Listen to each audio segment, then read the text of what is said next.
Welcome to మా Telangana news.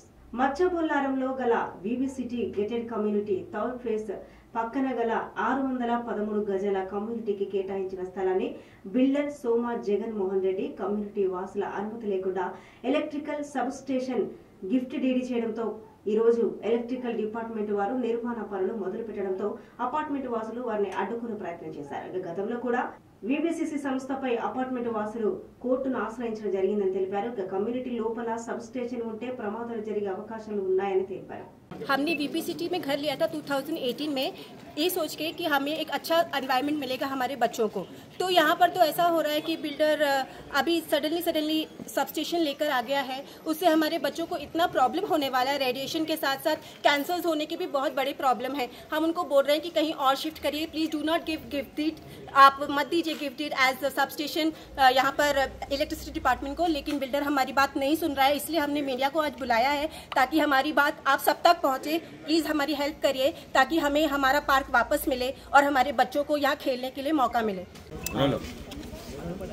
నమస్కారం అండి. మేము ఇండీస్ విబిసిటీ రెసిడెన్స్ ఇక్కడ కలిసాము. ఇక్కడ మాకు సోమ జగన్మోహన్ రెడ్డి అనే అతను మాకు ఇప్పుడు ఇచ్చినప్పుడు దానికి పార్క్ అనే విషయం ఇచ్చాడు. ఎంఎన్ అండ్ బ్లాక్ పక్కన అది పార్క్ అని చెప్పి జనాలు మంచిగా డబ్బులు ఖర్చు పెట్టి వాళ్ళు తీసుకున్నారు.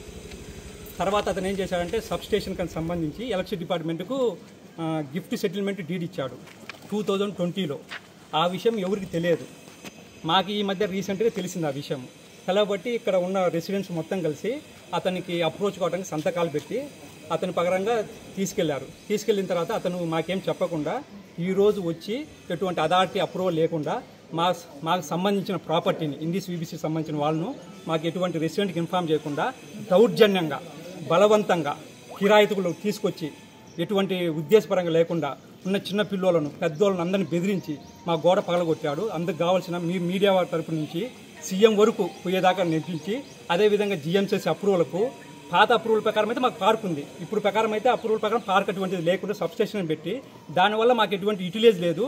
ప్రస్తుతం ఉన్న రెసిడెంట్స్ మొత్తం కలిసి మాకు పార్కే కావాలంటున్నాము. దానివల్ల మీరు సహకరించి మీడియా మిత్రులందరూ కలిసి మాకు న్యాయం చేయాలని మేము కోరుకుంటున్నాము. నమస్కారం అండి.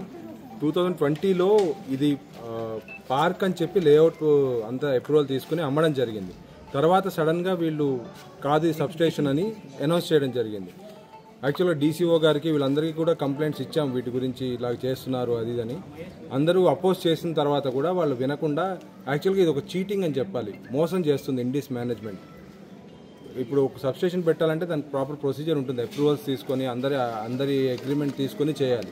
అలా కాకుండా సేల్ చేసిన తర్వాత మేము ఇక్కడ పార్క్ కాదు సబ్స్టేషన్ కాదు ఇంకోటి అని చెప్పడం అనేది ఇది చాలా అన్యాయం అంటే అన్యాయం సూచించే విషయం అండి. అన్యాయం కింద పరిగణించాలి. ఓకే, నమస్తే అండి. ఇక్కడ విబిసిటీలో మనకి మొత్తము 1040 ఫ్లాట్స్ ఉన్నాయండి. ఈ 1040 ఫ్లాట్స్లో ప్రతి బిల్డర్ కూడా ఏం చేశాడంటే అమ్యూనిటీస్ని ఫేజ్ వైజ్గా ఇస్తాడు. ఇక్కడ కూడా ఒక పార్క్ అని ఇచ్చాడు. ఈ 1040 ఫ్లాట్స్లో ఉన్న పిల్లలకి ఉన్న 2 పార్కులు కూడా సరిపోవండి.